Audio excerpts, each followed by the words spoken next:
नमस्कार दर्शक बंधु मो सिंदूरर अधिकार सीरियल आज अध्याय आपण मैंने देखिया पाइबे नताशा रागिणी की कहते तोर कौन है दीदी तू एमिति कौन पाई होचु।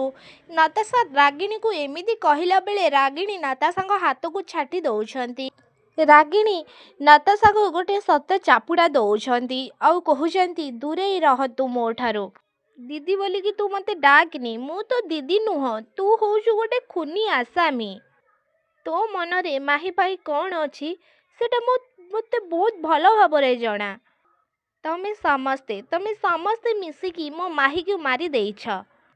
तमे समस्ते अपराध करिथिबार दंड मु तम मानकु न दबा जाए मु शांति रे निश्वास जमा भी नहीं पारिबिनी।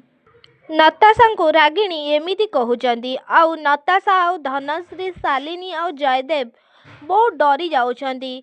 कौन सत कथा रागिणी समस्त को आगे कहीदेवे कि कौन प्रमाण करें रागिणी माही को नताशा आउ शालिनी आउ रागिणी आउ जयदेव मिसिकी मारिछंती।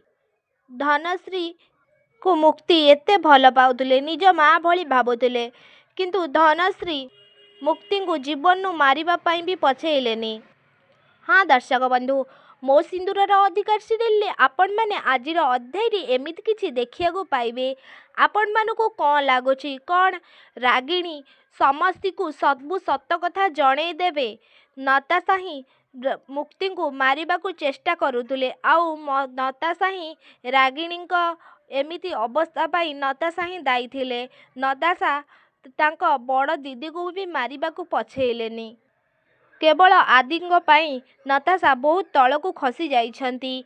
ए कथा कौन प्रमाण करि परिबे रागिणी आमको कमेंट रे निश्चित भाव में जणांतु। आउ मुक्ति कौन पुणी थरे प्रतिशोध नबा पाई से दास परिवार को फेरी आसीबे आमको कमेंट रे निश्चित भाव में जणांतु। ता पूर्व आपण मानकु जदि आम भिडियोटी भल लागिथिबो ताहाले लाइक शेयर कमेंट करने को जमार भी भूलिबेनी। पाखरे आसुवा बेल आइकन को मध्य दबाई दियंतु।